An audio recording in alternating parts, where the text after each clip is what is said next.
comienza Red Más Noticias.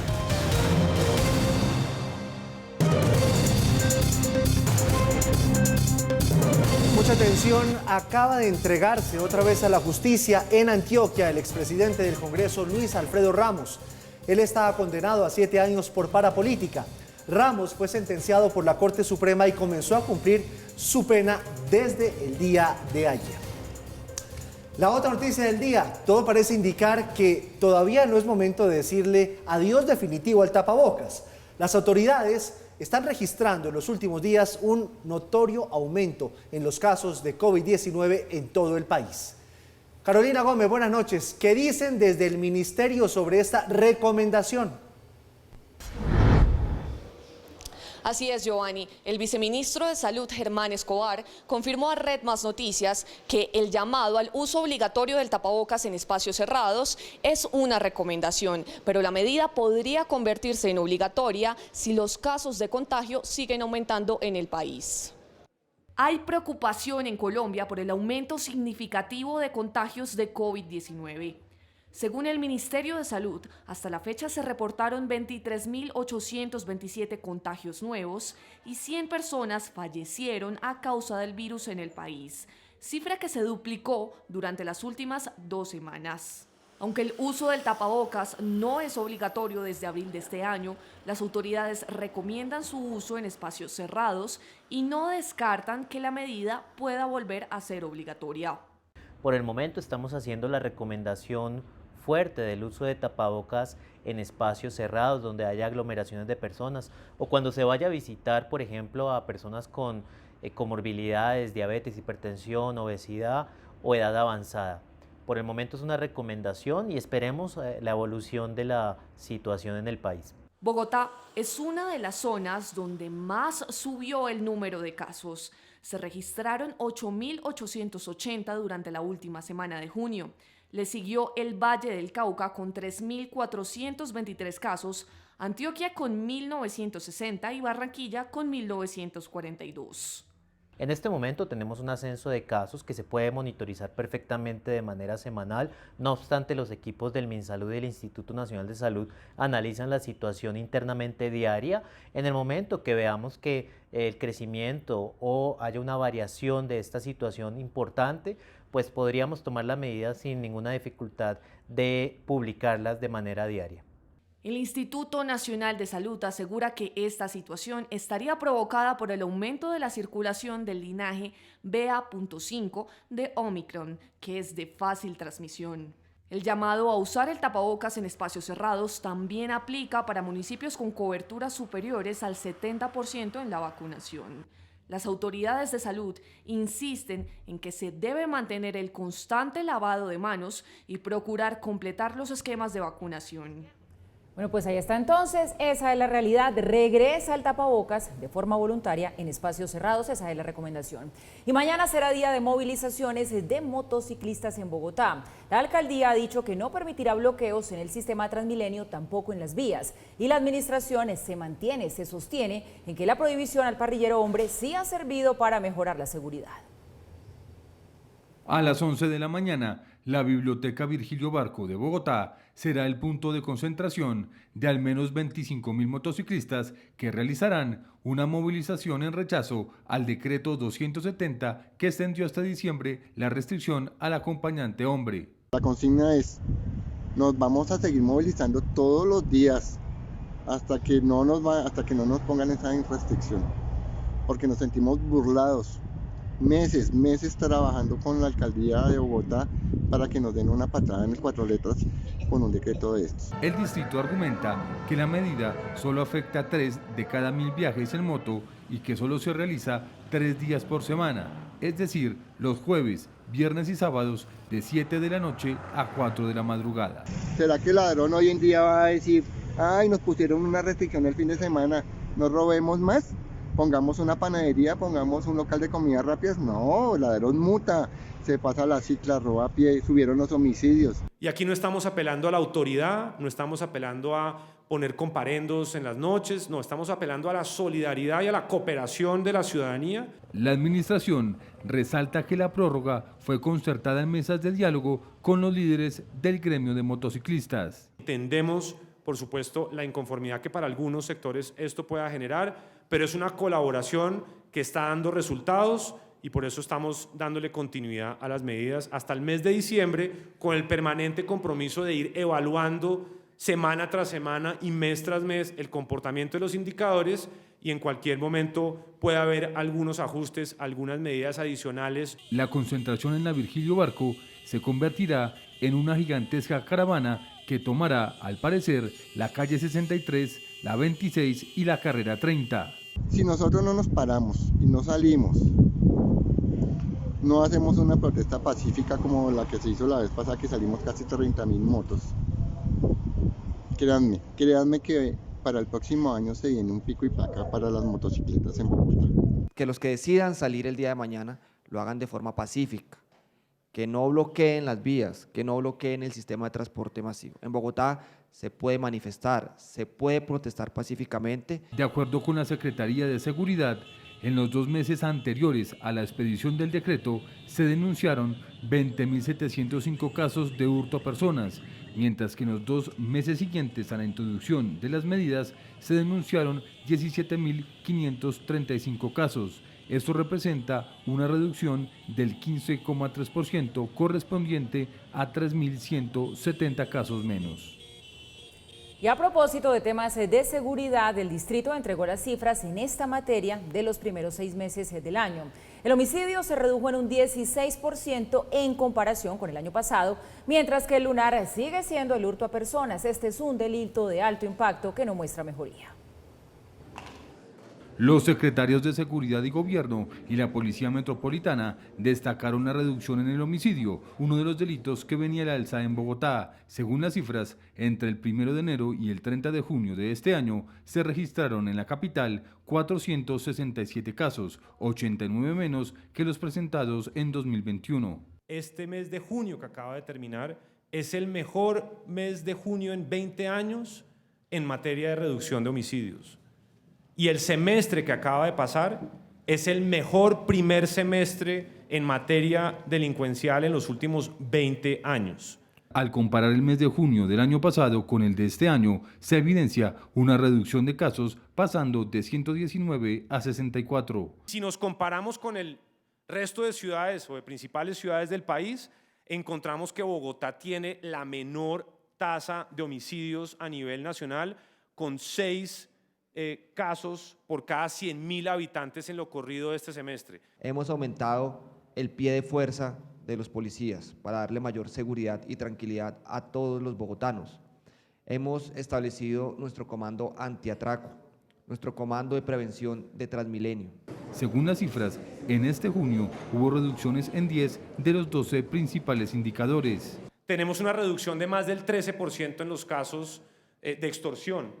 Tenemos una reducción de casi el 30% en hurto a residencias, tenemos una reducción de más del 35%, casi el 36% en hurto a comercios en lo corrido de este año y una reducción del más del 21% en los casos de hurto de bicicletas, que era uno de los delitos que más afectación estaba teniendo en meses anteriores. En rojo persisten delitos como el hurto a personas, que pasó de 48.200 casos el año pasado a 54.327 este año, seguido de los delitos sexuales con 3.854 casos y la violencia intrafamiliar con 22.206. Pero hay una modalidad de robo en Bogotá que preocupa, porque volvieron a hacer de las suyas los ladrones con las láminas de los puentes peatonales, es decir, lo que está en el piso. En esta ocasión se robaron varias de esas piezas de una de esas estructuras ubicada en el sector de Palo Quemao, lo que puso en riesgo la vida de cientos de usuarios que a diario transitan por ese puente. Les vamos a mostrar las imágenes a continuación. Piensen un momento qué pasaría donde pase un niño desprevenido, un adulto mayor o un ciudadano que simplemente esté pensando en alguna otra cosa y vaya caminando y le desaparezca en el piso. Miren la nota. El puente de la NQS en Palo Quemado amaneció quebrado. Cientos de personas debieron arriesgar sus vidas atravesándolo y esquivando este enorme hueco para evitar una caída de más de 10 metros de altura. El orificio se produjo porque delincuentes se robaron varias losas de la estructura. Tenemos ya identificados unos entornos de chatarreros y algunas dinámicas, dijéramos, que nos ha permitido generar unas capturas, reducir el impacto. En tiempo récord, el Instituto de Desarrollo Urbano reparó el daño instalando 3,72 metros cuadrados de piso. El chiste salió por 1.200.000 pesos. Hacerle conocer a la comunidad que siempre informe sobre esos aspectos, porque se han presentado muchos accidentes. Darle las gracias al departamento o al funcionario que tuvo en cuenta la reparación de estos bienes del Estado. En marzo, el IDU inició la instalación de losas polipropileno en los puentes peatonales para evitar este delito. Hágame el favor, el peligro. Menos mal, se dieron cuenta en la alcaldía rápido y lo solucionaron rápido. Sigamos, iniciaron las reuniones de empalme entre el gobierno de Gustavo Petro, el entrante, y la alcaldía de Claudia López sobre el proyecto del metro. Durante esta semana los equipos de trabajo van a sostener encuentros para socializar los avances de esta obra y otros proyectos de infraestructura vial en Bogotá, como los trenes de cercanía y los metrocables. El jefe designado de la alcaldía de Bogotá, Antonio Sanguino, dijo que hay muy buen ambiente y que esperan que el gobierno entrante respete los compromisos ya acordados entre la nación y el distrito sobre el metro elevado. Estamos recibiendo la información de lo que se ha avanzado. 93 pasos financieros, técnicos, normativos, legales se han abordado en el proceso de estructuración de la empresa Metro y de la primera línea de este sistema de transporte. Y también se ha avanzado en la estructuración de una segunda línea de metro que ya tiene en principio un compromiso del gobierno nacional. Nosotros aspiramos a que esos compromisos tengan una continuidad. Colombia está pasando por una histórica cifra de inflación, todo está caro y eso ya se está reflejando en el popular corrientazo, el de aquí, el de Bogotá. La carestía de alimentos como la carne, la yuca, el plátano, incluso la papa, está obligando a muchos propietarios de estos restaurantes a subir los precios de los platos del corrientazo, insisto, hasta en un 20%. El DANE ya está diciendo que comer por fuera de la casa se está volviendo bastante caro. Salir a comer es lo que más afectó el bolsillo de los colombianos, según el más reciente reporte del DANE. Las comidas y bebidas preparadas en restaurantes, establecimientos de servicio a la mesa y autoservicios registraron un alza en junio que se vio reflejada en uno de los platos típicos del ciudadano promedio, el popular corrientazo. Pues al almuerzo se le subió, digamos, yo vendía 8.000, se subía a 9.000. Ya si no le puede subir 1.000 pesos más porque ya el consumidor ya va a revirar que 2.000 pesos en un año no le puede subir. Entonces, ¿qué? Nos toca reducir gastos. Para los restauranteros ha sido todo un karma preparar desayunos y almuerzos, ya que alimentos como la carne, la yuca y el plátano están por las nubes. Se conseguía una bolsa de plátano en 20.000, ahora una bolsa de plátano vale 60.000 y una bolsa de yuca se conseguía 20.000, máximo 30.000, ahora vale 90 o 100. Pero a pesar de que en varios establecimientos han tenido que subirle en promedio un 20% a los platos, algunos prefieren mantener los precios para no perder la clientela. Han subido demasiado, pero pues uno no le puede subir al almuerzo porque la gente se enoja y se va. Entonces es imposible subirle al almuerzo corriente. Pues no trabajamos en pérdidas, pero las ganancias son muy pocas y la necesidad lo hace trabajar a uno. Por ahora los restauranteros siguen haciendo maromas para no reducir la porción de sus platos y así evitar que haya más gente desempolvando las cocas para llevar el almuerzo desde casa. Regresamos. El presidente Iván Duque le hizo 3 recomendaciones puntuales a su sucesor, a Gustavo Petro, para que la economía del país no se vea afectada, dice él, por la recesión de Estados Unidos y por los fenómenos globales que también apuntan a un incremento en la inflación. La certidumbre en el sector de los hidrocarburos, la reforma tributaria y la colaboración con el sector privado en la salud fueron las 3 recomendaciones que le hizo el presidente Duque a su sucesor Gustavo Petro. Nosotros estamos a 32 días de culminar nuestra obra de gobierno, pero yo quiero hacer unas reflexiones deseándole siempre al próximo gobierno que le vaya bien. Porque uno no puede desearle a quien llega a la Casa de Nariño que le vaya mal, le tiene que ir bien, queremos que le vaya bien. Aseguró el presidente que el país debe prepararse ante la anunciada recesión y el aumento de la tasa de interés de la Reserva Federal en Estados Unidos, que terminarían afectando fuertemente la economía colombiana. Salvo que haya un apetito por gastar mucho más, Colombia hoy no necesita abocarse a una nueva reforma de carácter impositivo que termine afectando los bríos de inversión que tiene hoy nuestra nación. También expresó su preocupación por las propuestas que ha hecho el próximo gobierno frente a la exploración y explotación de petróleo. El día que se pierda la certidumbre en el sector de hidrocarburos, la única cosa que vamos a seguir teniendo es un incremento desmesurado del dólar en nuestro país. Y advirtió que por medio de la alianza público-privada, el sistema de salud logró atender la pandemia, cerrar 11 EPS y trasladar 8 millones de personas a otras entidades para mejorar la calidad del servicio durante la pandemia. El tema de las EPS viene siendo noticia desde hace 48 horas por las declaraciones que en el pasado y también las declaraciones recientes de Carolina Corcho, la nueva ministra de Salud, pero también del presidente electo Gustavo Petro. ¿Qué va a pasar con las EPS? Doctora Paula Acosta es la presidenta de ASEMI. Es un gusto saludarla. Bienvenida a Redman Noticias. Especial para usted y para todas las personas. Buenas noches para todos. Doctora Paula, ¿qué va a pasar? Muchos colombianos se están preguntando, y entonces cuando llegue el presidente Petro el próximo 7 de agosto, ¿se acaban las EPS? Pues mire, lo que ha dicho Gustavo Petro también es que las grandes reformas de este país tendrán que hacer parte de un pacto nacional.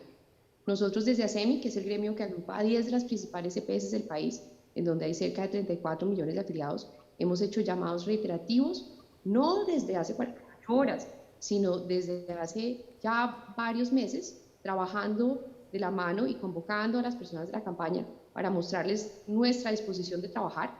Entendemos que hay cosas para mejorar en el sistema, pero también entendemos que hay un profundo valor en el sistema colombiano, del cual las EPS son una parte central, y este sistema pues tendrá que transformarse para mejorar, pero partiendo de la base de que tenemos algo muy bueno que es referenciado internacionalmente y del cual tiene una cobertura que llega a casi todos los colombianos, prácticamente el 100% de los colombianos, más de 50 millones.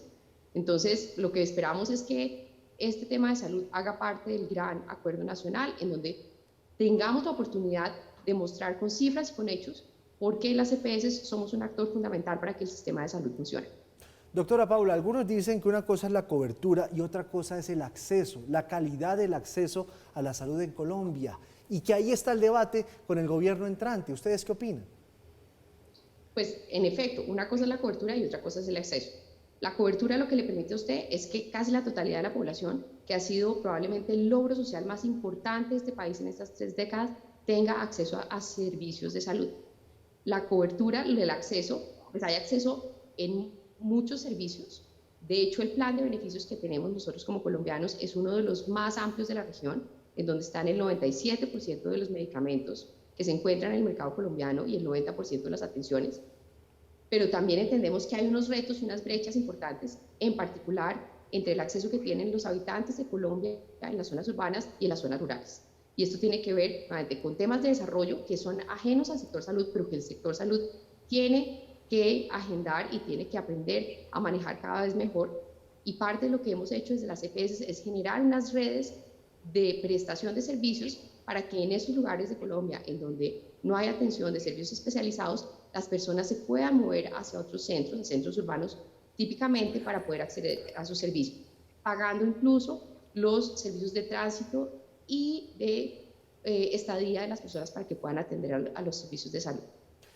Hay propuestas las cuales se hacen que tienen todo el sentido, por ejemplo, el fortalecimiento de la red pública es una de las propuestas que nosotros también acompañamos desde ASEMI, pero nuestro punto central es, tenemos un sistema muy bueno que genera un número altísimo de atenciones al día. Dentro de las 10 afiliadas en ASEMI es más de 1 millón de atenciones al día para todos los colombianos, con lo cual necesitamos no volver atrás y continuar construyendo sobre este sistema con las EPS en él.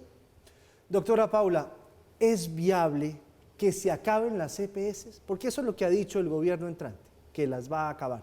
¿Eso se puede o no se puede hacer? Pues eso se puede hacer por Congreso, Giovanni. La Ley 100 crea la figura de los aseguradores de salud, que son las EPS, y las cosas se hacen como se deshacen. Es decir, esto tendrá que pasar por el Congreso. El mismo gobierno electo desde campaña ha dicho que esto tendrá que llegar al Congreso, y nuevamente estamos abiertos a dar el debate, mostrando con hechos y con cifras por qué es importante el aseguramiento, cuál ha sido el valor, por qué somos un jugador central dentro de este sistema, entendiendo y con una visión autocrítica de cómo podemos mejorar y cómo podemos cada vez más, de forma articulada con todos los otros actores del sector salud, que son también fundamentales para que esto funcione, poder llevar mejores resultados a toda la población. Del otro lado, dicen que hay gente que se demora hasta 6 meses para que le den una cita, que se la dan al año y que incluso hay muertes que se hubiesen podido evitar. ¿Usted qué opina de esas críticas que le llegan a diario? Mire, yo creo que claramente hay unas necesidades de mejorar la oportunidad de muchos de los servicios. Hay oportunidad de los servicios que no se puede dar porque hay una infraestructura instalada que se queda corta para las necesidades de salud de la población. En algunas especialidades, por ejemplo, hace falta especialistas para poder tener una mayor oportunidad en la prestación de los servicios. Y pensamos que es necesario utilizar todas las herramientas. Le doy un ejemplo, la telemedicina es algo que podría aportar muchísimo y que ha aportado durante estos años de pandemia a mejorar ese acceso y esa oportunidad. Digamos, las quejas cada vez más en el sistema tienen que ver más con la oportunidad y no con el acceso, porque tenemos un plan de beneficios que es muy amplio. Esa oportunidad tenemos que trabajarla de forma articulada con los prestadores, con las escuelas de medicina, con los especialistas, para que podamos mejorar esa capacidad instalada del sector que permita tener una mayor oportunidad en los servicios de todos los colombianos. Pero también es importante, y esta es una de las propuestas que estamos haciendo desde el gremio, generar unas garantías de atención para diferentes procedimientos. ¿Cuánto es un periodo razonable de espera dependiendo de cuál es el procedimiento? Hay casos en los cuales la variable tiempo es absolutamente fundamental. Por ejemplo, en el caso de detección de algunos tipos de cáncer, es muy importante esa variable y en eso tenemos que seguir concentrando esfuerzos para que cada vez esos periodos sean más cortos y poder lograr una mejor atención que genere una mejor salud para todos los colombianos. Finalmente, doctora Paula, Carolina Corcho, ¿ya la llamó? ¿Ya se puso en contacto con ustedes? Aún no hemos tenido ese contacto con la ministra designada, Giovanni. Hemos enviado una carta desde el gremio abriendo las puertas para entablar un diálogo que esperamos que sea lo más constructivo por el bienestar de todos los usuarios del sistema. Estamos pendientes de poder sentarnos con ella, con su equipo, para empezar a trabajar conjuntamente. Pues doctora Paula Acosta, presidenta de ASEMI, gracias por estar con nosotros a esta hora en Redma Noticias. Giovanni, muchas gracias. Un saludo muy especial a todos.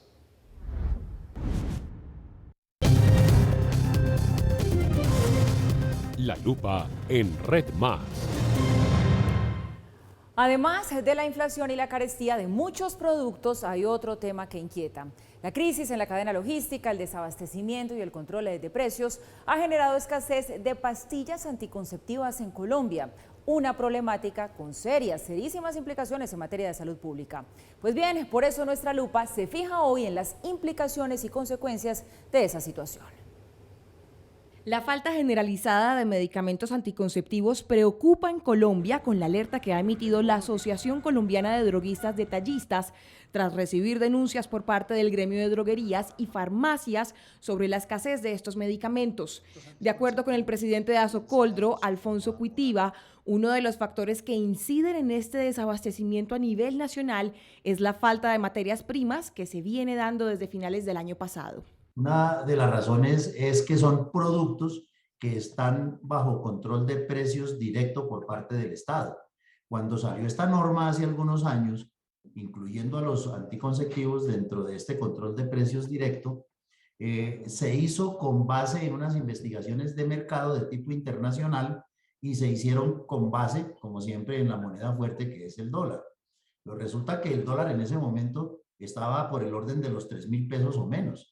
Si bien este ministerio expidió una regulación de los precios de los medicamentos, no es esto, y esto mismo nos lo confirmaron los fabricantes, que no es esta regulación de precios la que está explicando la falta de abastecimiento, es la situación logística mundial la que lo explica. El desabastecimiento de los anticonceptivos afecta principalmente a todas las mujeres en edad productiva, pues si tienen un método de planificación que involucre productos con una carga hormonal y no los consiguen, estarían corriendo varios riesgos. Uno, que por el hecho de no encontrarlo, pues pase un tiempo sin planificar y se pierda el objetivo que está teniendo, que es prevenir embarazo, y se embarace y tengamos un aumento de embarazos no deseados.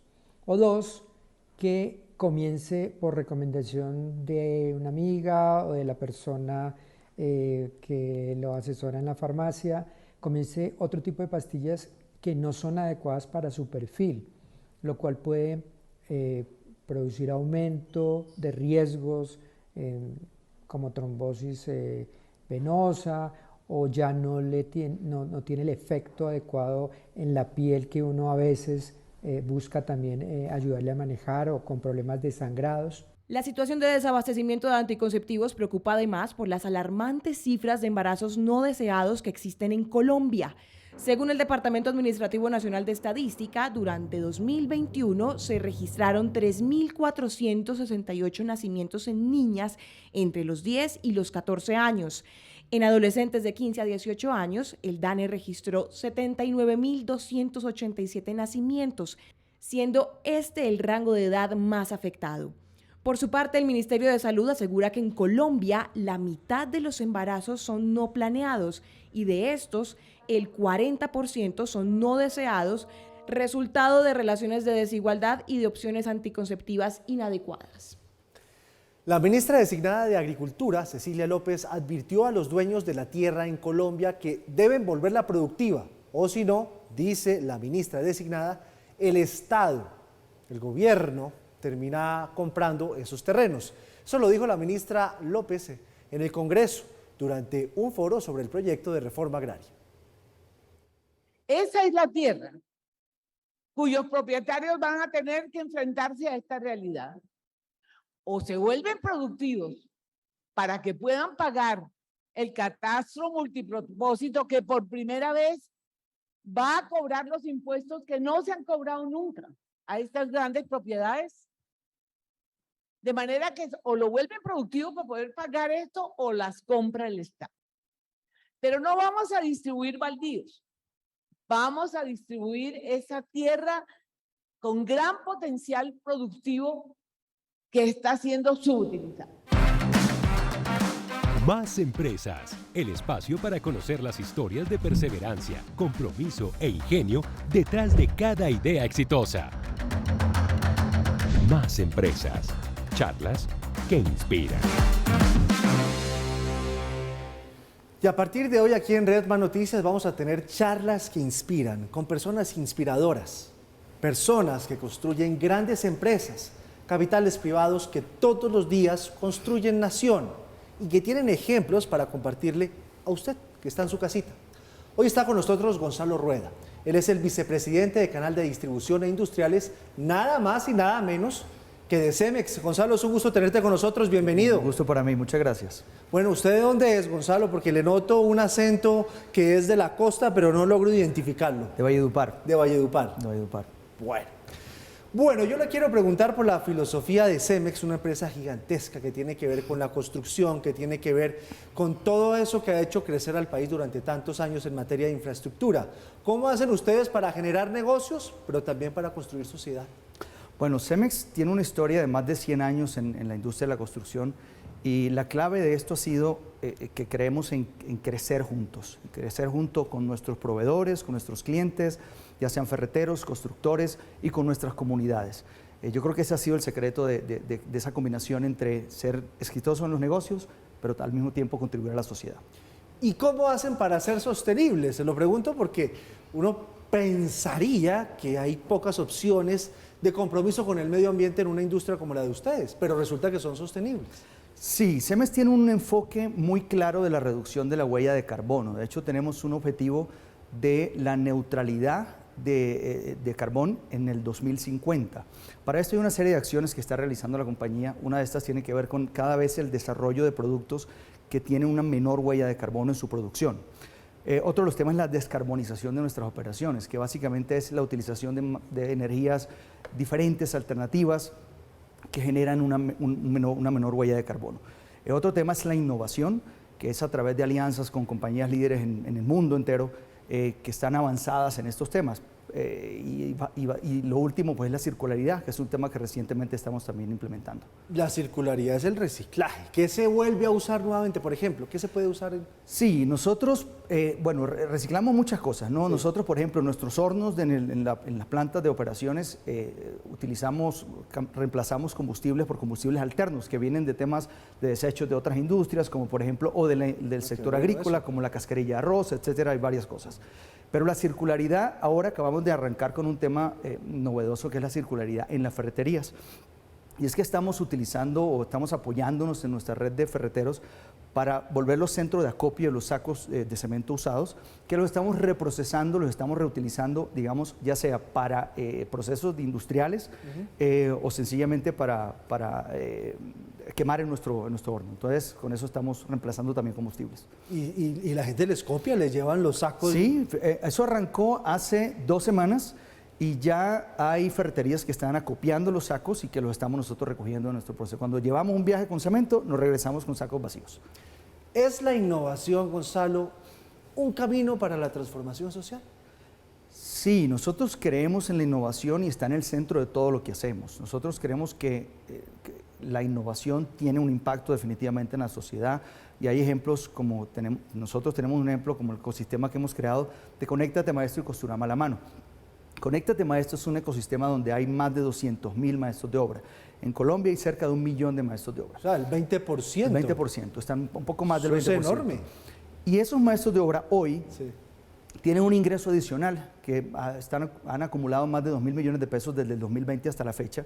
Y este ingreso adicional pues les ayuda a ellos también a construir sus sueños, ¿no? Es un ingreso adicional para ellos, básicamente. Como por ejemplo.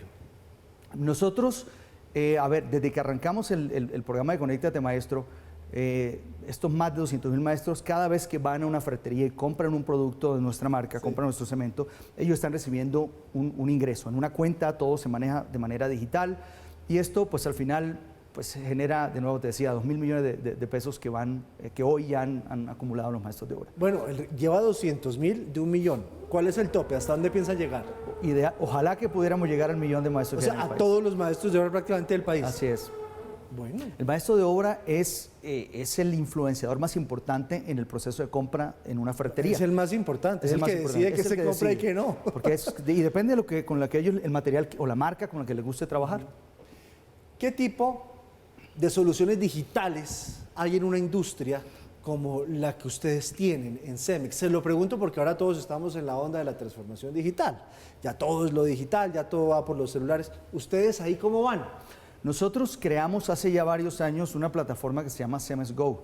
La plataforma de Cemex Go es para todos nuestros clientes y a través de esta plataforma ellos pueden hacer sus pedidos, monitorear los despachos, llevar la contabilidad, etcétera. Una cantidad de funcionalidades relacionadas con su operación y su interacción de negocio con nosotros. ¿Y eso es producto del desafío que le dejó la pandemia o ustedes ya lo tenían en mente desde hace tiempo? Esto viene hace mucho más tiempo, ¿no? El Cemex Go existe hace ya varios años en Cemex. Ahora, con la pandemia sí también tuvimos una serie de desarrollos tecnológicos, digitales, como es Costurama a la Mano. Costurama a la Mano fue un canal de venta digital, de venta virtual que creamos para nuestros clientes. La pandemia tuvo restricciones de movilidad para la gente no podía desplazarse a una ferretería. Y todos queríamos renovar la casa cuando estábamos encerrados. Exacto, había tiempo de sobra en la casa y pues era tiempo para aprovechar. ¿Qué va a modelar esto? Pero nadie le vendía a uno porque no podía salir.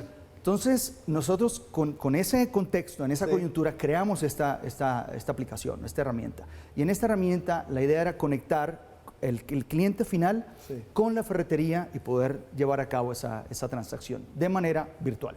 ¿Y cuántos negocios hicieron? ¿Tienen un estimado? Tenemos más de 16.000 transacciones desde el 2020 hasta la fecha. Eso es harto, bastante para algo que no estaba planeado. Así es. Bueno, le quiero hablar por el talento humano de Cemex, porque aquí hablamos, cuando les presenté esta sección, de que las charlas inspiran. Resulta que la gente que trabaja en Cemex anda muy contenta. ¿Por qué?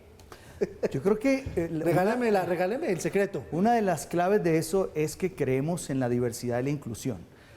Aparte de que tenemos programas como Más para Ti, que básicamente buscamos mucho el balance entre la vida laboral y la vida personal. Hoy, luego de la pandemia, aprendimos también a que se puede trabajar remotamente sin disminuir la productividad. Hoy estamos en un esquema híbrido en que vamos a la oficina de 5 días, vamos a la oficina 3 días, que uno escoge, y luego 2 días trabajas de manera remota. Entonces yo creo que todo esto, ese balance... Usted escoge el día, yo voy el lunes, miércoles y viernes. Sí. Además, todos los viernes son Flexi Friday, entonces los viernes son hasta las 2 de la tarde. Además, sí, además. O sea, usted trabajan 4 días y medio. Más o menos. Voy a tomar nota. ¿Y cómo hicieron para que la productividad no se les bajara? Porque uno pensaría, se quedan en la casa, baja la productividad en un negocio como el de Cemex. Sí, fíjate que yo creo que fue un proceso de aprendizaje de todos, ¿no? Al final, yo creo que es disciplina, es saber administrar muy bien el tiempo y concentrarse. No es igual de fácil concentrarse en la casa que concentrarse en una oficina donde estás dedicado solamente a eso. Sin embargo, fue un proceso de aprendizaje y yo creo que al final fue un aprendizaje muy bueno para todos porque entendimos que sí se puede. ¿Me puede decir cuántos empleados tienen ustedes? Tenemos 40,000, somos 40,000 colaboradores de Cemex a nivel mundial, son 50 países. Y en estos 50 países pues hay culturas muy diversas. Sin embargo, en Cemex tenemos una cultura, digamos, unificada en cuanto a lo que son nuestras prioridades estratégicas. Y esas son la seguridad, eso me refiero a la seguridad nuestra, de nuestros funcionarios, pero además la seguridad también de las personas con quienes interactuamos. El otro es el enfoque en el cliente, el tercero es la sostenibilidad y luego tenemos la innovación. Esos son, y finalmente pues el crecimiento a largo plazo de nuestro negocio. El cliente, por eso no le había preguntado, el cliente anda contento, anda satisfecho y nosotros revisamos eso antes de hacer esta entrevista. ¿Cómo hacen para mantener esa curva estable de satisfacción del cliente final? Fíjate que te decía que uno de los pilares estratégicos nuestros es el enfoque en el cliente. Entonces nosotros todas estas ideas, Conéctate Maestro, Costurama a la Mano, de nuevo, son programas que lanzamos pensando en ellos y que los construimos incluso de la mano con ellos. No es que se nos ocurra y salimos con algo, sino que los tenemos en cuenta en la creación de todo esto. En la construcción de empresas está el cliente. Así es. Pues les dije, eran historias que inspiraban. Y nuestro primer capítulo es con Cemex, Gonzalo Rueda, vicepresidente del canal de distribución e industriales de esta muy bella empresa que hace muchos años está en nuestro país. Pues Gonzalo, qué rico hablar contigo. Gracias por estar con nosotros. Muchas gracias. Queremos que ustedes conozcan estas historias y van a haber muchísimas, porque hay que volver a creer y hay que, sobre todo, apostarle mucho a la empresa privada que a diario construye nación. Esto es Redma Noticias, ya regresamos. Más Empresas, el espacio para conocer las historias de perseverancia, compromiso e ingenio detrás de cada idea exitosa. Más Empresas, charlas que inspiran.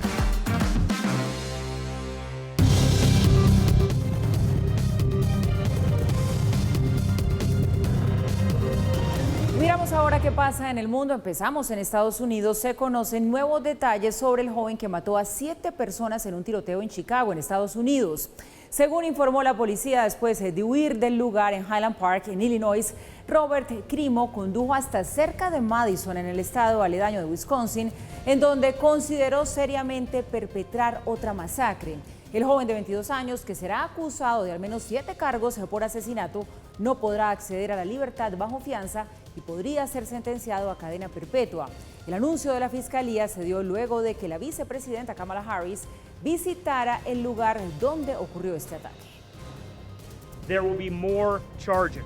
Habrá más cargos. Anticipamos docenas de cargos más centrados en cada una de las víctimas. Víctimas psicológicas, víctimas físicas, cargos de intento de asesinato, cargos agravados, cargos de agresión agravada. Habrá docenas de cargos más contra el señor Crimo, pero estos 7 cargos de asesinato en primer grado darán lugar a una cadena perpetua obligatoria si es condenado sin posibilidad de libertad condicional. Y entre tanto, la Unión Europea hace un anuncio que inquieta. Advirtió el peligro de un corte total de gas ruso como consecuencia de la invasión a Ucrania. El bloqueo ya prepara un plan para responder a la situación antes de la llegada del invierno. La guerra en Ucrania podría tener un serio impacto en Europa en los próximos meses. En las últimas horas, la presidenta de la Comisión Europea, Ursula von der Leyen, aseguró que los países del bloque deben estar preparados para nuevas interrupciones en el suministro de gas e incluso para un corte total. Von der Leyen aplaudió que los estados más dependientes del suministro ruso del hidrocarburo ya hayan puesto en marcha planes nacionales de contingencia ante los posibles cortes de cara al próximo invierno. El Parlamento Europeo, por su lado, también está preparando un plan de emergencia que presentará hacia mediados de julio. Entre tanto, en Ucrania, tras apoderarse de Lugansk, el ejército de Vladimir Putin avanza y vuelve a bombardear Donetsk, donde las autoridades ordenaron la evacuación de 350.000 personas. Sus objetivos, dos de las ciudades más importantes de la zona. Sloviansk y Kramatorsk, para ocupar la parte de la región que no ha podido controlar. Esta parte es el 45% de la región.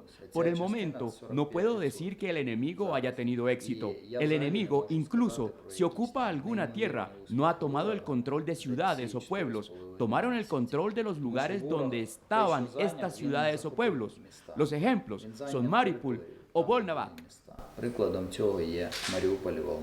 Este se trata del mayor pedido de evacuación desde que comenzó la invasión en el mes de febrero. En temas de salud, la OMS anunció que en solo 2 semanas los casos de COVID-19 en el mundo han aumentado un 30%. No solo pasa en Colombia, pasa en el mundo. La entidad advirtió sobre una nueva ola de contagios por cuenta de las subvariantes de Omicron, particularmente en Europa.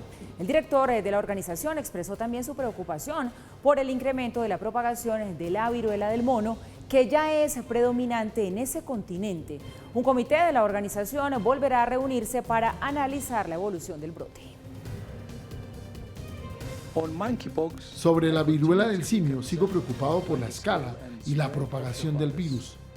En todo el mundo ahora se han registrado más de 6.000 casos en 58 países. Mis equipos están siguiendo de cerca los datos. Planeo volver a convocar al comité de emergencia para que estén actualizados sobre la epidemiología actual y la evolución del brote y la implementación de contramedidas. Los reuniré durante la semana del 18 de julio o antes si es necesario. Y hay consternación en España, escuchen esta historia, por el caso de un colombiano acusado de matar a 3 jóvenes españolas. Se trata de Jorge Ignacio Palma, quien en el juicio confesó que aunque sí descuartizó a una de las mujeres, identificada como Marta Calvo, él no fue el responsable de su muerte, pues la joven falleció, dice él, de forma accidental. El hombre señaló que se deshizo del cadáver por miedo a ser acusado de un crimen que no cometió. La Fiscalía Española pide 130 años de prisión para este colombiano, quien además tiene antecedentes por tráfico de drogas. ¿Tuvo intención de matarla? No. ¿Le introdujo algo raro o le dio algo que le pudiera causar la muerte? Absolutamente no. Vale. Yo no le quité la vida. Yo sí hice algo terrible, que lo admito, y aquí estoy sentado por eso. Yo la saqué de casa de esa forma, sí. Así no haya muchas pruebas. El petróleo de referencia Brent se negocia en promedio en $100 con 69 centavos el barril. La libra café colombiano cerró en Nueva York a $2 con 22 centavos. El índice MSCI Colcap aumentó 0,21% a 1.336 unidades. La tasa representativa del mercado para mañana es de 4.348 pesos con 68 centavos. El euro se negocia en 4.414 pesos con 52 centavos. Las cifras son las exportaciones de Colombia por $22.982 millones en los 5 primeros meses del año. Aumentan 51,3% frente al mismo ciclo de 2021.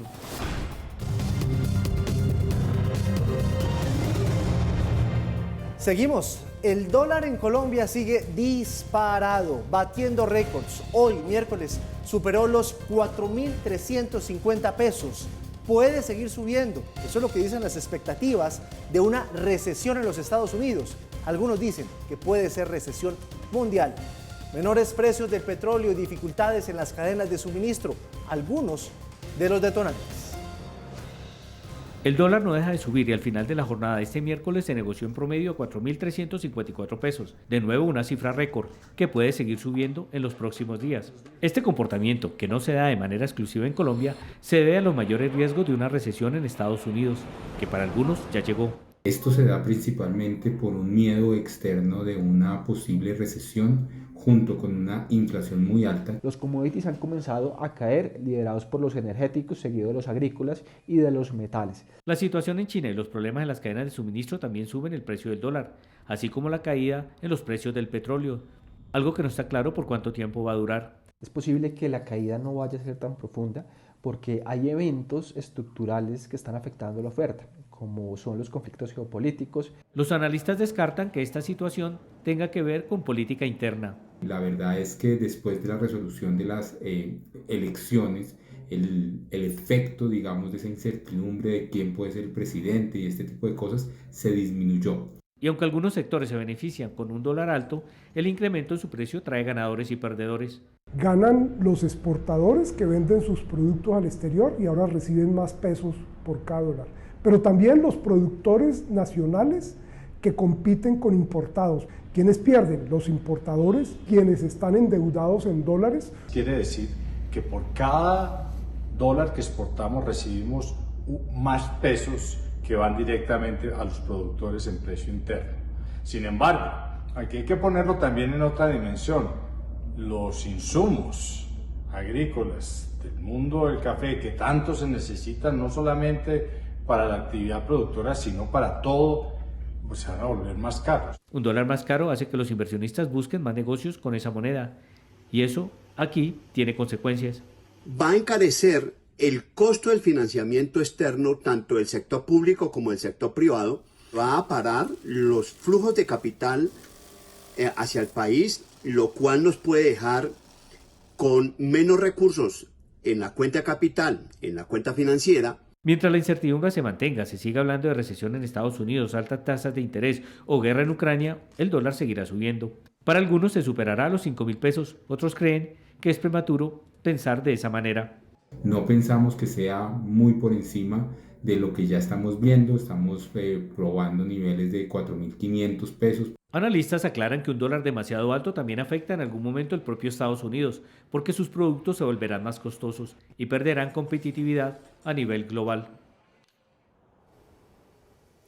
Pues este precio se fue muy alto y hay un mensaje muy importante, nada más y nada menos que de Rudolf Homs, un hombre que apoyó a Gustavo Petro y que hoy le mandó 4 trinos, 4, usted tiene 2 tal vez los más relevantes, con un mensaje de urgencia, Paula. Un trino que se ha convertido en tendencia fue ministro de Hacienda, recordemos, el doctor Rudolf Homs en el gobierno de César Gaviria, y llama la atención el trino que le cuento ya tiene más de 3.000 me gustas y más de 1.200 retweets, justamente porque el doctor Rudolf Homs pues apoyó a Gustavo Petro durante la campaña. Miren ustedes lo que le dice ahora, lo tienen a mis espaldas, lo leo yo desde mi celular, donde sigue siendo tendencia. Entre el 6 de junio y hoy, el peso colombiano se ha devaluado 12,96%. En el mismo periodo, el peso chileno se devaluó 3,4% y el euro 3,3%. No es correcto pensar entonces que la devaluación acelerada del peso es un fenómeno mundial, cuando se devalúa 3 veces más que las otras. Acto seguido, publica lo que en redes sociales se llama un hilo y saca este otro trino que dice: hay otros factores nacionales que están causando una devaluación mucho más acelerada.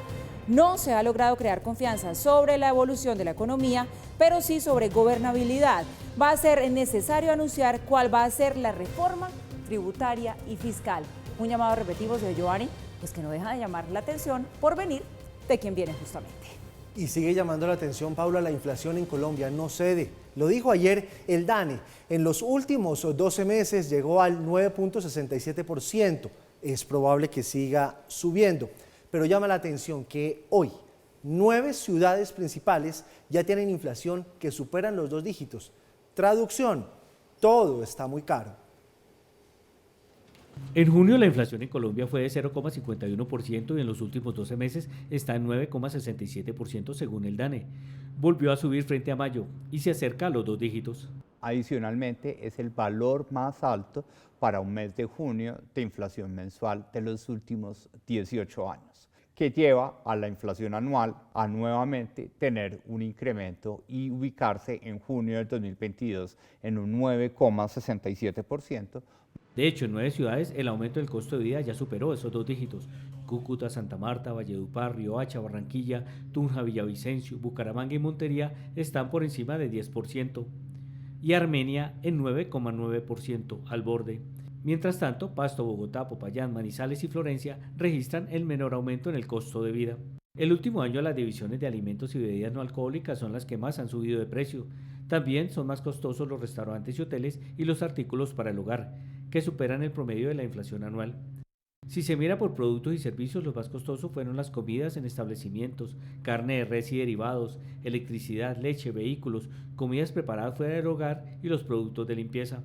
Esta tendencia sigue mostrando claramente un incremento por el lado de la oferta, un incremento en los precios que se está dando básicamente por una falta de oferta en el país, oferta básicamente de alimentos, que fue uno de los rubros que más tuvo incremento en el índice de precio al consumidor.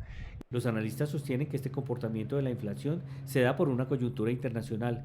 Afectada por factores de oferta, especialmente a nivel internacional. Una parte de la inflación es inflación importada, producto del aumento en el precio del transporte, los fletes y los problemas en las cadenas logísticas. Pero no solo se trata de causas externas, y es algo que debe enfrentar el Banco de la República y el nuevo gobierno. Pero también el alto crecimiento de la demanda de los hogares y de las empresas, que ha venido también jalonando al alza el crecimiento económico, pero por supuesto generando presión en materia de inflación en el país. El problema es que tal como están las cosas será muy difícil frenar la inflación y este año terminará muy por encima del nivel ideal. Las expectativas es que en esta segunda mitad del año la inflación continuará en niveles ligeramente inferiores a los que tenemos actualmente, con una inflación que podría estar cerrando en niveles del 9%. La última encuesta de expectativa del Banco de la República indica que al final del año la inflación estaría en 8,78%, mientras que la de Opinión Financiera de Fedesarrollo le apuesta a 8,49%. Bueno, pues ahí lo tiene, Paula. Estaba revisando los trinos de Rudolf Homs y es un mensaje clarísimo al presidente de la República, Paula Mauro, de que algo tiene que anunciar con la reforma tributaria, pero ya, no a cuentagotas. Pero además en un momento, Mauricio, unas noches en que todos los días nos levantamos mirando a ver cómo está el dólar, con la esperanza de que se estabilice un poquito y resulta que sigue para arriba. Ah, bueno, y la inflación también la más alta en 22 años. Hay factores externos y factores internos en ambas variables y no están necesariamente desvinculados los unos de los otros, porque en realidad cuando uno toma en cuenta los factores que hay detrás del alto precio del dólar, tiene que tener en mente algunos de los elementos que hemos dicho en este noticiero. Uno de ellos, en Estados Unidos se están subiendo tasas de interés para luchar contra la inflación. El que se estén subiendo tasas de interés saca capitales de Colombia y eso presiona la tasa de cambio hacia arriba. En segundo lugar, la amenaza creciente de que haya una recesión en Estados Unidos. Cada vez son más los observadores y analistas que piensan que va a haber una recesión por cuenta justamente de las altas tasas de interés. Eso hace que los capitales vayan de los países emergentes como Colombia a los países desarrollados, en concreto a poner sus títulos y sus recursos en papeles más seguros. Por lo tanto, mientras más crezca la posibilidad de recesión, más presión va a haber también sobre la tasa de cambio. Pero además de eso, ustedes han visto, esta semana el petróleo cayó de la manera más dramática que hemos visto en las últimas semanas, una caída que si tenemos en cuenta martes y miércoles, es de alrededor del 10% en el precio del petróleo, relevante para Colombia. Cae el precio del petróleo, entran menos divisas por petróleo, sube el precio de la divisa, por lo tanto, tercer factor que incide en el aumento del precio del dólar. Esos son los factores internacionales. Algunos afectan a todas las economías emergentes, a todas las latinoamericanas, otros no necesariamente, como el petróleo. Chile, por ejemplo, se ve afectada por el cobre y otros países por la soya, etcétera, etcétera.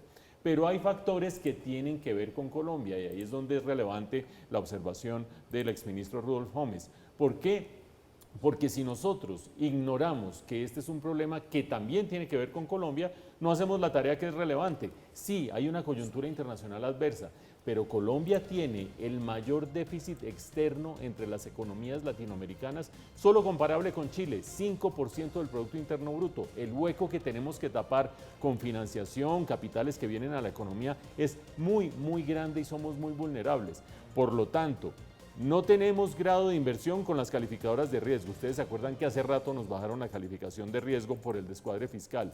Fuera de eso, tenemos los problemas de incertidumbre, a ver si este gobierno va a arrancar bien o no va a arrancar bien desde el punto de vista de la reforma tributaria, etcétera, etcétera.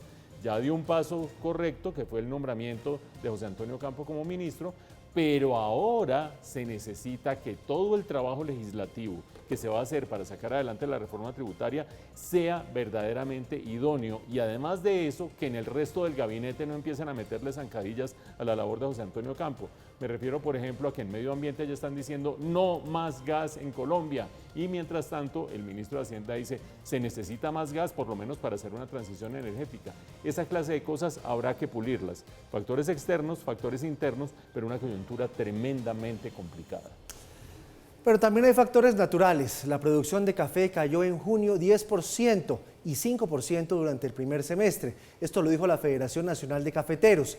De acuerdo con los datos de la Federación, en el semestre la producción superó los 5.4 millones de sacos frente a los 5.7 que alcanzó en el mismo ciclo del año pasado. Una de las principales causas de esta reducción, el invierno, que está afectando la productividad de los cafetales. Decenas de opositores venezolanos que hicieron de Colombia su casa, su sede oficial en los últimos años, dicen que la elección del presidente Petro como jefe de Estado de Colombia los podría poner en cierta incertidumbre y no niegan que quieren irse del país. Desde la elección de Gustavo Petro como nuevo presidente de Colombia, activistas, líderes de partidos, exoficiales y desertores militares de la oposición venezolana estarían buscando salir del país porque temen ser acosados, espiados o incluso secuestrados. Muchos de ellos se encuentran en Colombia y ante la llegada del presidente Petro pues tienen miedo de que si no se les otorga el estatus de refugiado puedan ser regresados a Venezuela. En el marco del Estatuto de Protección para Migrantes Venezolanos no existe la dinámica de la no devolución. Cualquiera de ellos podría ser requerido por las autoridades venezolanas a través de circulares rojas o instrumentos en caso de que se reviviera la relación que obligarían al Estado colombiano a regresarlos a territorio venezolano. La figura más destacada de la oposición es Julio Borges, expresidente de la Asamblea Nacional, contra quien el régimen venezolano emitió una orden de arresto, acusándolo de ser el autor intelectual de un ataque con drones explosivos contra Maduro. Borges vive en Bogotá hace más de 4 años y teme que una vez Petro empiece su gobierno, enfrente nuevas amenazas como las que enfrentó el activista Loren Saleh cuando regresó a Venezuela. Un líder político venezolano que si bien en Colombia venía desarrollando una serie de actividades no muy santas, no debió ser regresado a territorio venezolano porque cuando se le regresó, las autoridades venezolanas pues lo sometieron a tortura, le violaron sus derechos humanos. Hoy el Estado colombiano pues tiene la obligación de proteger a muchos de estos ciudadanos. Lamentablemente el procedimiento para otorgarles el estatuto de refugiado es lento, tarda bastante tiempo. Y muchos de los casos que están siendo estudiados pues no son realmente casos de que sean sujeto de esta protección. Otro diputado opositor que busca irse es Juan Requesens, quien se encuentra bajo arresto domiciliario en Caracas.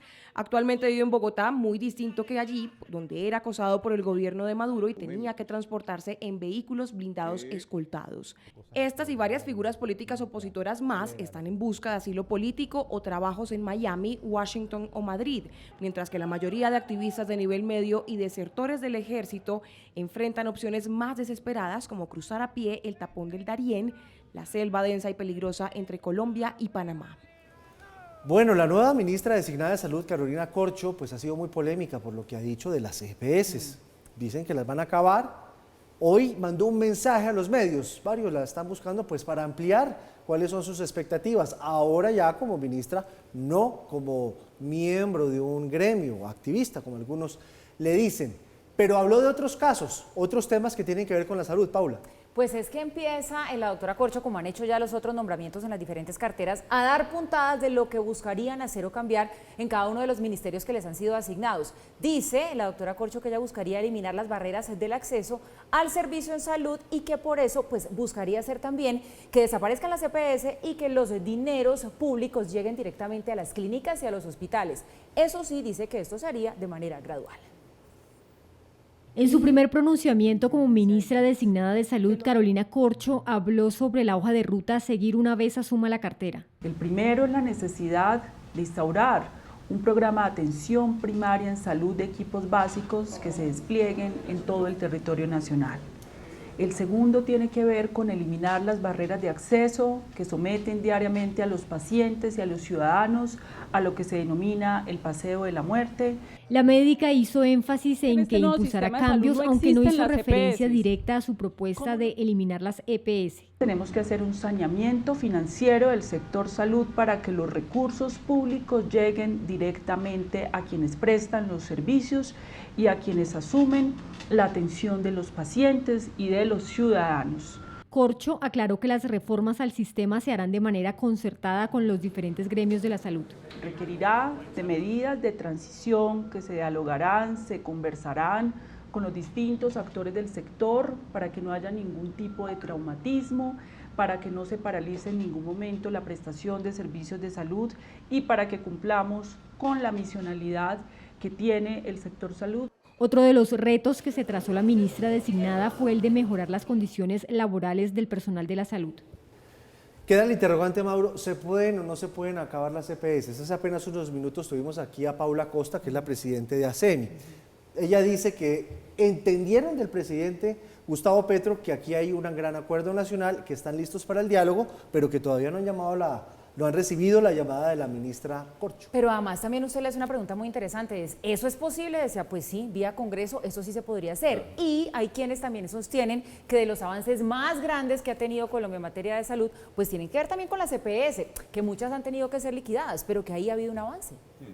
Hay tres dimensiones para tener en cuenta alrededor de esta discusión de las EPS. La primera, ¿esto es un embeleco de la nueva ministra Carolina Corcho o es algo que trasciende a ella y va más relacionado con las propuestas de campaña? En ese sentido hay que tener presente que la propuesta de campaña de Gustavo Petro dice un sistema de salud único, público y universal. Único, público y universal, es decir, sin presencia de actores privados, ni en el nivel de las EPS ni en el nivel de las IPS. Recordemos, para no enredarnos con siglas, las IPS son clínicas, hospitales, puestos de salud, etcétera, los que prestan los servicios. Las EPS son aquellas a las que muchos de nosotros estamos afiliados, la mayoría de los colombianos, y que nos prestan el servicio de aseguramiento, es decir, ahí es donde yo hago mis aportes, ellos me terminan diciendo aquí está su bono, vaya y pague aquí, vaya y haga allá, la parte financiera y de aseguramiento que es la que termina alimentando las IPS, que son las que están abajo. ¿Promesa de Gustavo Petro? Sí. Carolina Corcho, la futura ministra, ¿no le gustan las EPS? No, es decir, consistencia entre ambos. Segundo punto, ¿no hay problemas por resolver alrededor de las EPS? Por supuesto que hay problemas por resolver. Ustedes han visto que nosotros registramos en este noticiero cada cierto tiempo, se quebró la EPS no sé qué, entró en crisis la EPS sí sé cuánto, hay que redistribuir no sé cuántos millones de afiliados porque la otra EPS se acabó. Hay problemas que resolver, pero es cierto que las EPS que subsisten y persisten son EPS en su mayoría sólidas, consistentes, profesionales, que le han prestado un servicio al país. ¿Cuál servicio al país? Ojo, pocas veces tiene uno la posibilidad de hacer este ejercicio, que es la tercera dimensión y es la crítica. Una evaluación de cómo era el país cuando no había Ley 100 y no había EPS y una evaluación hoy en día.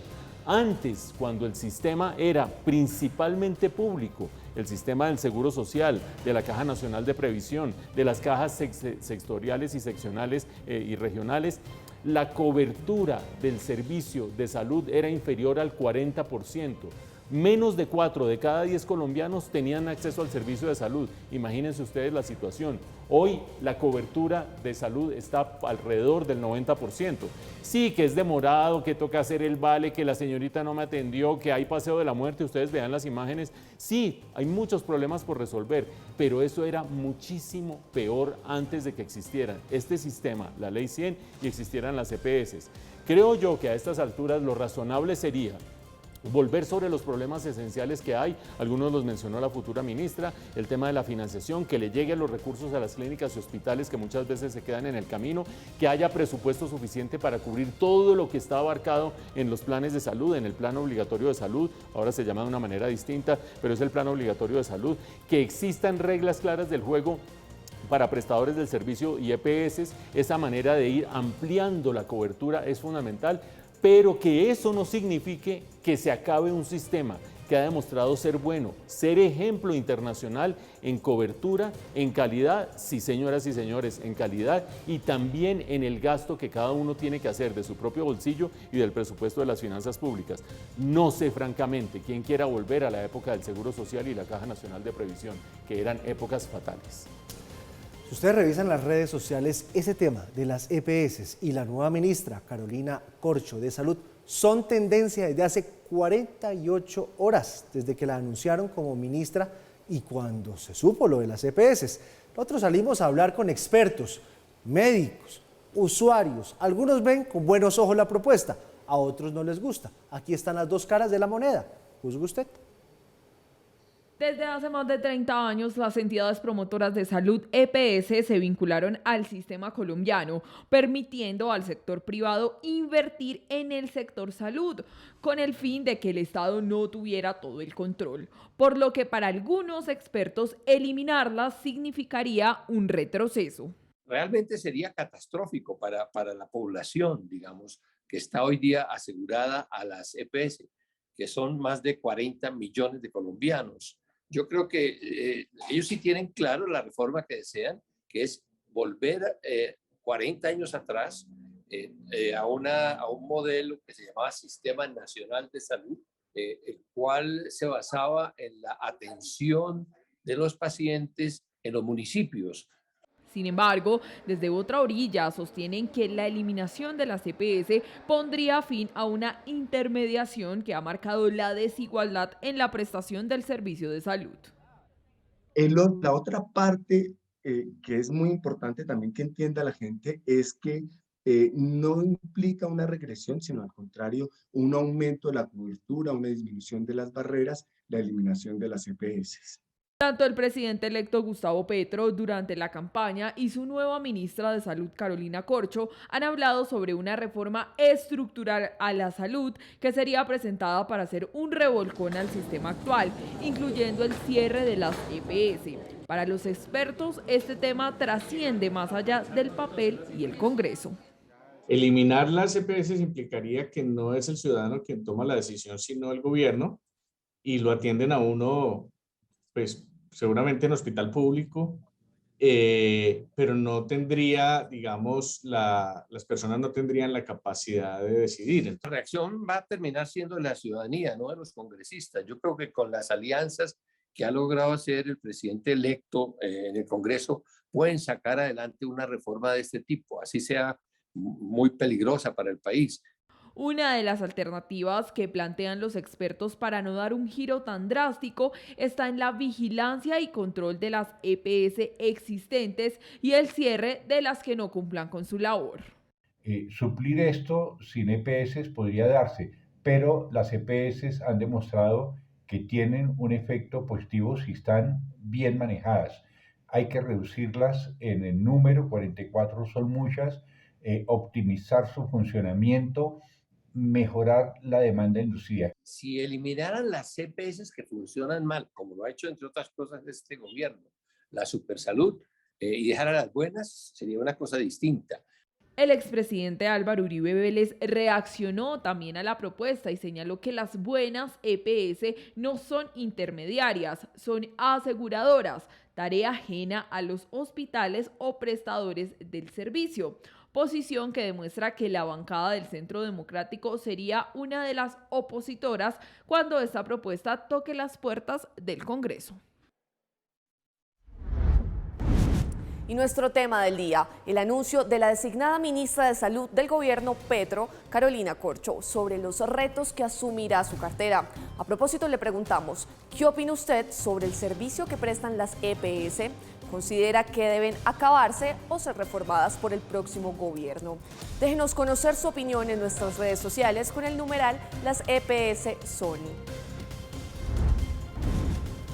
Bueno, Paula, entre ires y venires, decisiones, indecisiones, Rodolfo Hernández sorprende bastante. Porque hace 24 horas decía que no estaba seguro si iba a aceptar o no la curul en el Congreso, dijo que no iba a hacer oposición, se vio una foto abrazado con Gustavo Petro que la verdad le molestó a muchos de sus seguidores, él después la justificó, dio las razones de por qué el abrazo, después dijo que de pronto se iba a la oposición si no estaba de acuerdo, pero al fin, ¿qué? ¿Decidió irse para la oposición o no? Porque hoy se supo que por lo menos al Congreso sí quiere ir. Bueno, pues hoy parece que sí. Todavía no le puedo contestar si es un sí con toda la seguridad del caso, pues porque con Rodolfo Hernández no se sabe. El hecho es que ya vamos por partes decantando cositas. Una, sí va a asumir su curul en el Senado de la República. Dos, y por eso le digo que no le puedo contestar sí con toda la claridad, dice que podría terminar declarándose en oposición, que quizás sí asuma él esas banderas y ese liderazgo, pero todavía nada está dicho, más porque sí, pues en el pasado ha dicho que se iba a declarar en independencia.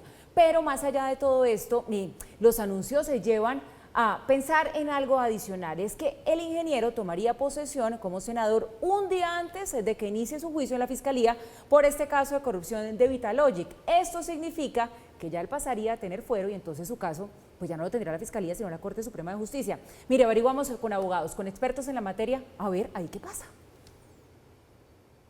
24 horas después de haber puesto en duda su posesión como congresista de la República, Rodolfo Hernández envió una carta al Consejo Nacional Electoral confirmando que se aceptará su silla en el Legislativo. Reitero mi voluntad de ocupar la curul en el Senado de la República, a la que se tiene derecho por haber sido el candidato a la presidencia que siguió en votos a quien resultó electo, con la posibilidad de intervenir en las opciones previstas en el artículo 6 de la mencionada ley, incluida la voluntad para declararse en oposición.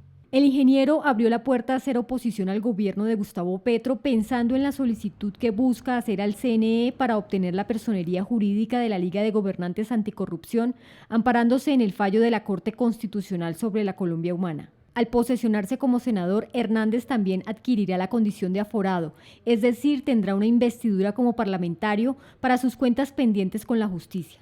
De inmediato la competencia de los procesos que se tramitan en su contra pasa a la Corte Suprema de Justicia y segundo, se hace un ajuste, pues recordemos que unos procesos se rigen por la denominada Ley 600 y otro por la Ley 906, de manera que además de asumir la competencia, se hace un ajuste para que el proceso continúe en la etapa que corresponde. Una vez adquieren el fuero, sus investigaciones pasan a la Corte Suprema de Justicia, a la Sala de Instrucción, que es quien hace las veces de fiscalía en este caso.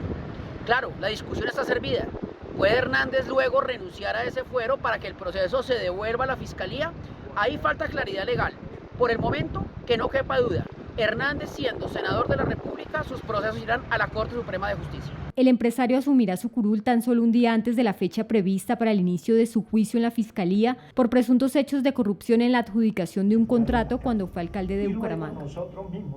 Vean ustedes, tantos días después de que se conocieron los resultados de la segunda vuelta, es decir, que se conoció la derrota de Rodolfo Hernández, todas las preguntas que quedan sobre la mesa todavía de esa magnitud es el enigma que encarna ese señor que están viendo ustedes con su chaqueta azul.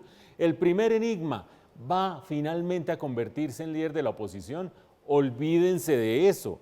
¿Ustedes creen que con este comportamiento tan errático, que sí, que no, que voy al Congreso, que no voy al Congreso, que creo partido, que no creo partido, que estoy con Petro, que no estoy con Petro, que me voy a la oposición, puede generar algún tipo de liderazgo dentro de la oposición? Claramente ese no va a ser su futuro. Segundo escenario, si no va a ser el líder de la oposición, viene esa idea y esa hipótesis que tienen muchos y es si el señor que tienen ustedes allí fue una especie de caballo de Troya, que se metió dentro de la campaña electoral, en concreto a la segunda vuelta, y terminó haciéndole el juego a Gustavo Petro para que ganara la segunda vuelta. ¿De dónde viene esa lógica y esa idea como tan rara? Pues del hecho que entre primera y segunda vuelta prácticamente no salió a la plaza pública, no dio discursos, dio muy pocas entrevistas, se fue fuera del país. ¿Qué candidato que esté verdaderamente pensando ganar la presidencia de la República hace una campaña tan mala, tremendamente mala entre la primera y la segunda vuelta, prácticamente ningún candidato. Ahí empiezan las sospechas y las suspicacias. Y que su asesor de medios, Ángel Becasino, había sido antes asesor de Gustavo Petro, entonces que es el caballo de Troya. Yo creo que tampoco es cierto eso. ¿Por qué? Porque ustedes lo ven desde una candidez para decir las cosas. Yo de eso no sé, todavía no he decidido, no me he reunido con mis hijos. Alguien que es tan errático y tan cándido en la manera como se pronuncia sobre las cosas, difícilmente puede tener una estrategia consistente durante tanto tiempo para engañar a todo un país. ¿Qué escenario nos queda? Pues que entre primera y segunda vuelta se fue escondiendo porque no quería que en los debates quedaran claras sus deficiencias en cuanto a programa, en cuanto a propuestas, en cuanto a ser un candidato sólido. Esas deficiencias no las quería revelar, creía que con el impulso que traía podía ganar, no le alcanzó, y lo que sucedió mientras tanto es que quedó clarísimo que era un candidato tremendamente frágil, que ahora, eso sí, que se le viene la justicia pierna arriba con el caso de Vitalogic, prefiere estar en la Corte Suprema de Justicia, donde se le da un manejo más político a ese caso, que estar en la justicia ordinaria, donde seguramente sería mucho más drástica cualquier tipo de investigación y condena. Esos son los escenarios para un señor que, como ustedes han visto, fue gran figura política. Yo hablo en pasado, hay mucha gente que habla en presente y otros que hablan en futuro todavía, pero que creo yo que carga encima un par de las tres grandes, incluido el de la justicia. Cambiamos de tema, Paula, de tema. ¿Sigue vivo o no sigue vivo Iván Márquez? Hay fuentes, informaciones sumamente serias, repito, sumamente serias, que indican que está vivo, que se lo llevaron para Caracas a algunos lo llevarían a Caracas en un estado de salud muy lamentable, estaría en una unidad de cuidados intensivos. Hay otras informaciones que dicen, no, él ya murió. ¿Al fin qué? ¿Qué se sabe de ese caso? Pues mire, ahí va la cosa, en estas versiones que usted está resumiendo bastante bien, en que estaría gravemente herido en un hospital de Caracas, y por eso surge una pregunta, bueno, si llega a salvarse, a recuperarse, ¿qué va a pasar entonces con él? Pero por lo pronto son tres las versiones, las hipótesis, Giovanni, que se tejen acerca de quién o quiénes estarían detrás de querer acabar con su vida. 4 días después que en los portales de noticias se reportara la posible muerte del máximo cabecilla de la segunda Marquetalia, Iván Márquez, en las últimas horas se han tejido un sinnúmero de versiones sobre la posibilidad de que haya sobrevivido a la emboscada con explosivos de la que Márquez fue objeto el pasado sábado. A través de inteligencia militar se ha conocido que tan pronto el régimen venezolano se enteró del ataque contra Márquez, tropas del ejército bolivariano se trasladaron a la zona para validar si en realidad este había sido asesinado. Sin embargo, esta versión se hilaría con otras que señalan que dichas tropas habrían llegado a la zona de San Tomé, en el estado de Angostura, frente a Guainía, donde últimamente se le veía a Márquez para sacarlo de manera helicoportada. Fuentes militares también señalan que Márquez fue trasladado a un hospital de Caracas donde se encuentra en estado crítico, al parecer con quemaduras de segundo y tercer grado que lo mantienen en unidad de cuidados intensivos. Pese a que se habla de la cercanía de Márquez con Chávez y con Maduro, Iván Márquez lo andan cazando, yo no puedo prestarme para una cacería contra un hombre. Lo cierto es que el disidente estaba buscando salir de Venezuela hace meses, quizás por esa intuición que tal vez tenía de ser traicionado por las marcadas diferencias ideológicas con sus dos más importantes aliados, alias John 40 y alias Zarco Aldinever. Y es que mientras que Márquez ha sido catalogado como un guerrillero puro de perfil netamente revolucionario, a John 40 se le ha conocido como un hombre cuyo único interés es armar carteles de droga, traficar y asociarse con grandes narcos de otros países. Es por eso que esta es la versión más fuerte que se teje respecto a quiénes fueron los responsables del ataque en su contra, pero también se habla de que el comando que ejecutó la emboscada con explosivos sería un grupo de mercenarios que se habría trasladado hacia la región campamentaria de Márquez en un helicóptero Black Hawk de matrícula venezolana conocido como el Mata 7. Lo cierto es que la cercanía de Márquez con el régimen venezolano al parecer poco efecto tuvo para lograr un blindaje contra sus enemigos. Deseamos de todo corazón que el presidente Chávez supere satisfactoriamente sus quebrantos de salud. Más aún, cuando en escena aparece un presunto tercer responsable, Iván Mordisco, quien habría buscado venganza por la muerte de su aliado Gentil Duarte. En el ataque del pasado sábado, Márquez al parecer se encontraba con su compañera sentimental, su hombre de confianza, alias Iván Ali, y 20 hombres más que componían su anillo de seguridad. Dicen las fuentes que Iván Márquez hace cerca de 8 meses habría adquirido 5 perros entrenados para que lo alertaran sobre la presencia de desconocidos. Pero al parecer, hasta el hocico de los caninos traicionaron la confianza de Márquez.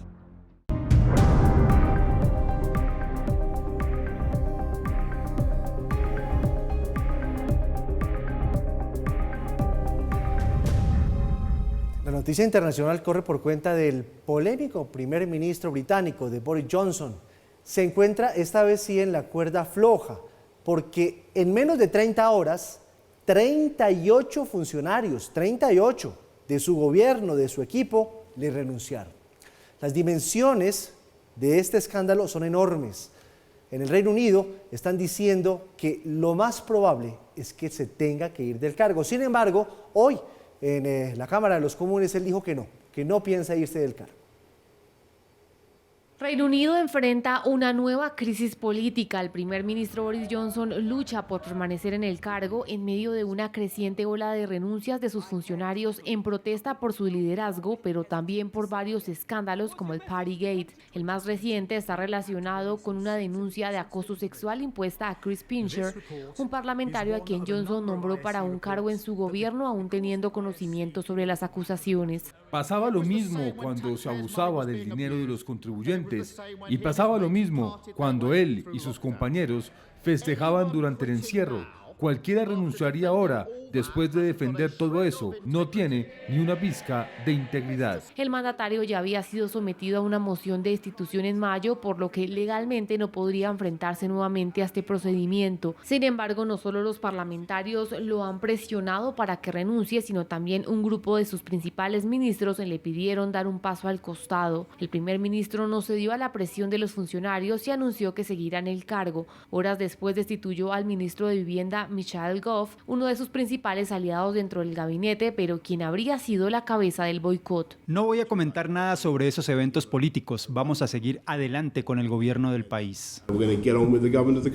Horas antes, el exministro de Salud, Sajid Javid, quien también era uno de los más cercanos al mandatario, arremetió fuertemente contra él. Seguí dando el beneficio de la duda. Y ahora, esta semana nuevamente tenemos razones para cuestionar la verdad y la integridad de lo que nos han dicho a todos. En algún momento tenemos que concluir que ya es suficiente. Creo que ese punto es ahora. A pesar de su resistencia a renunciar, en definitiva Johnson cada vez cuenta con menos aliados. Incluso este miércoles los principales medios del país ya daban por acabado su mandato.